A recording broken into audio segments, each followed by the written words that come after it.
4 বছর আগে বিশ্বকাপের সেমিফাইনালে মরক্কো স্বপ্ন ভেঙে দিয়েছিল ফ্রান্স, আর আজ তারা আবার মুখোমুখি।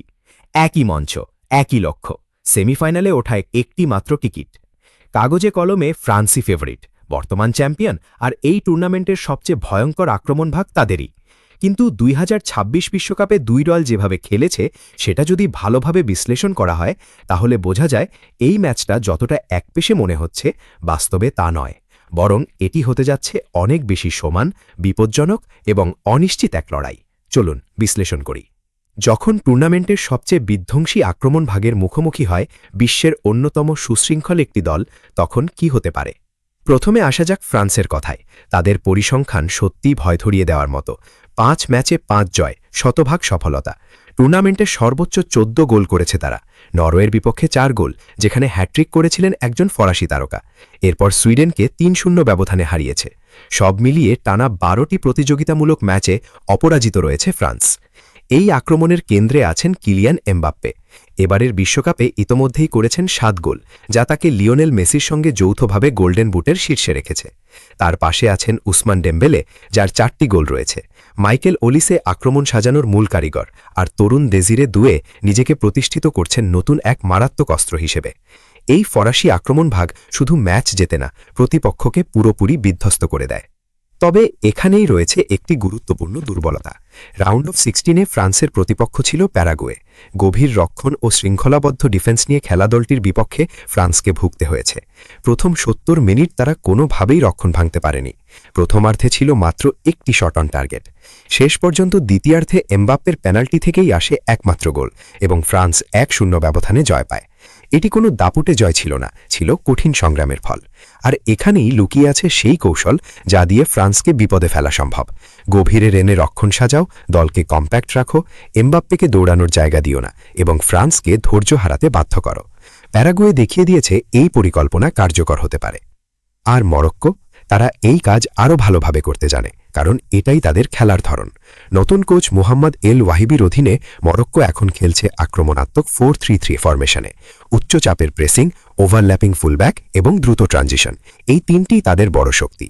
বিশ্বকাপ শুরুতেই তারা ব্রাজিলকে 1-1 গোলে রুখে দেয়, যা ছিল 5 বারের বিশ্ব চ্যাম্পিয়নদের বিপক্ষে তাদের প্রথম বিশ্বকাপ পয়েন্ট।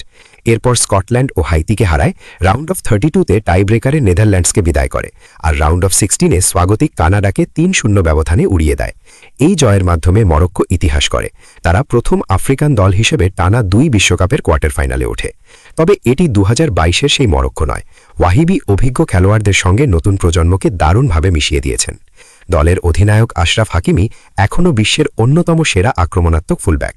রিয়াল মাদ্রিদের ব্রাহিম দিয়াজ এই টুর্নামেন্টে 4টি অ্যাসিস্ট করে দলের সৃজনশীলতার প্রাণ হয়ে উঠেছেন।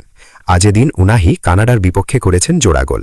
মাঝমাঠে আছেন মাত্র 18 বছর বয়সী আইয়ুব বুয়াদ্দি, যাকে একসময় ফ্রান্সও নিজেদের দলে চাইছিল। এখন তিনি বিলাল এল খান্নুসের সঙ্গে মরক্কের মিডফিল্ডের মূল ভরসা। গোলবারে রয়েছেন ইয়াসিন বুনু, যিনি এখনও টুর্নামেন্টের অন্যতম নির্ভরযোগ্য গোলরক্ষক। মরক্কো দলগতভাবে প্রেস করে, সংগঠিতভাবে রক্ষণ সামলায় এবং সুযোগ পেলেই দ্রুত পাল্টা আক্রমণে যায়, আর এটাই তাদের সবচেয়ে বড় শক্তি। এই ম্যাচের ভাগ্য সম্ভবত নির্ধারণ করবে মাঠের এক পাশের একটি দ্বৈরথ, কিলিয়ান এমবাপ্পে বনাম আশরাফ হাকিমি। এই লড়াইটাই হতে পারে ম্যাচের সবচেয়ে গুরুত্বপূর্ণ অংশ। এমবাপ্পে বিশ্বের দ্রুততম ও সবচেয়ে ভয়ঙ্কর ফরওয়ার্ডদের একজন, আর হাকিমি এমন কয়েকজন ডিফেন্ডারের একজন যার গতি এমবাপ্পের সঙ্গে পাল্লা দিতে পারে। সবচেয়ে মজার বিষয় হল তারা একসময় প্যারিস সেন্ট জার্মেনের সতীর্থ ছিলেন এবং খুব ঘনিষ্ঠ বন্ধু।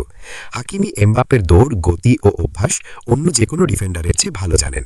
কিন্তু এমবাপ্পেকে চেনা আর তাকে থামানো দুটি সম্পূর্ণ ভিন্ন বিষয়। যদি হাকিমিকে একাই এমবাপ্পের বিপক্ষে রেখে দেওয়া হয় তাহলে কোনো না কোনো মুহূর্তে এমবাপ্পে সুযোগ বের করবেই। আর যদি এমবাপ্পেকে আটকাতে মরক্কো 2 জন খেলোয়াড় নিয়ে ঝাঁপিয়ে পড়ে তাহলে অন্য পাশে ডেম্বেলে ও ওলিসের জন্য বিশাল ফাঁকা জায়গা তৈরি হবে। এটাই মরক্কোর কোচের সবচেয়ে বড় ধাঁধা, বিশ্বের অন্যতম সেরা খেলোয়াড়কে কিভাবে থামানো যায় অথচ পুরো রক্ষণ ব্যবস্থাকে দুর্বল না করে। অন্যদিকে ফ্রান্সেরও রয়েছে নিজস্ব চ্যালেঞ্জ। মরক্কো প্যারাগুয়ের মতো পুরো ম্যাচ রক্ষণে বসে থাকবে না, তারা উচ্চ চাপে প্রেস করবে এবং হাকিমির নেতৃত্বে ফুলব্যাকের পেছনের ফাঁকা জায়গায় আক্রমণ চালাবে। ফ্রান্স যদি ট্রানজিশনের সময় সামান্য মনোযোগ হারায় তাহলে হাকিমি, ব্রাহিম দিয়াজ ও উনাহিরা সেই ভুলের সর্বোচ্চ মূল্য আদায় করবে। এই ম্যাচে মাঝমাঠই হবে সবচেয়ে গুরুত্বপূর্ণ যুদ্ধক্ষেত্র। ফ্রান্সের রাবিও এবং তার সঙ্গীদের বিপক্ষে মরক্কের তরুণ জুটি বুয়াদ্দি ও এল খান্নুস। যে দল মাঝমাঠ নিয়ন্ত্রণ করবে তারাই ম্যাচের গতি নিয়ন্ত্রণ করবে। ফ্রান্স চায় দ্রুতগতির ওপেন ফুটবল, মরক্কো চায় প্রেসিং, ছন্দ নষ্ট করা এবং দ্রুত পাল্টা আক্রমণ। যে দল নিজেদের ছন্দ প্রতিপক্ষের উপর চাপিয়ে দিতে পারবে তারাই জয়ের সবচেয়ে কাছে থাকবে।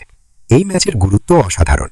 ফ্রান্স জিতলে টানা তৃতীয় বিশ্বকাপের সেমিফাইনালে উঠবে, যা ইতিহাসে মাত্র দুটি দেশ করতে পেরেছে। আর মরক্কো জিতলেন বিশ্বকাপের 96 বছরের ইতিহাসে প্রথম আফ্রিকান দল হিসেবে ফাইনালে পৌঁছানোর স্বপ্ন বাস্তবে রূপ দেবে। এটি শুধু একটি কোয়ার্টার ফাইনাল নয়, অনেকের মতে পুরো টুর্নামেন্টের সেরা ম্যাচও হতে পারে। একদিকে সবচেয়ে বিধ্বংসী আক্রমণ ভাগ, অন্যদিকে সবচেয়ে সংগঠিত ও সাহসী দলগুলোর একটি।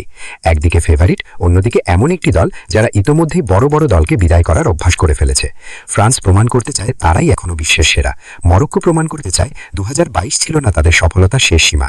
একটি দল সেমিফাইনালে উঠবে, অন্যটি বিদায় নেবে। আর যেই বলুক এই ম্যাচের ফল নিশ্চিতভাবে জানে, সে হয়তো ম্যাচটাকে যথেষ্ট গুরুত্ব দিয়েই দেখছে না। এখন আপনার ভবিষ্যৎবাণী কি? ফ্রান্সের আক্রমণ ভাগ কি শেষ পর্যন্ত পার্থক্য করে দেবে, নাকি মরক্কো ইতিহাস লিখবে? কমেন্টে আপনার মতামত জানাতে ভুলবেন না। আর এমন জমজমাট ফুটবল কন্টেন্ট সবার আগে পেতে এখনই আমাদের চ্যানেলটি সাবস্ক্রাইব করুন।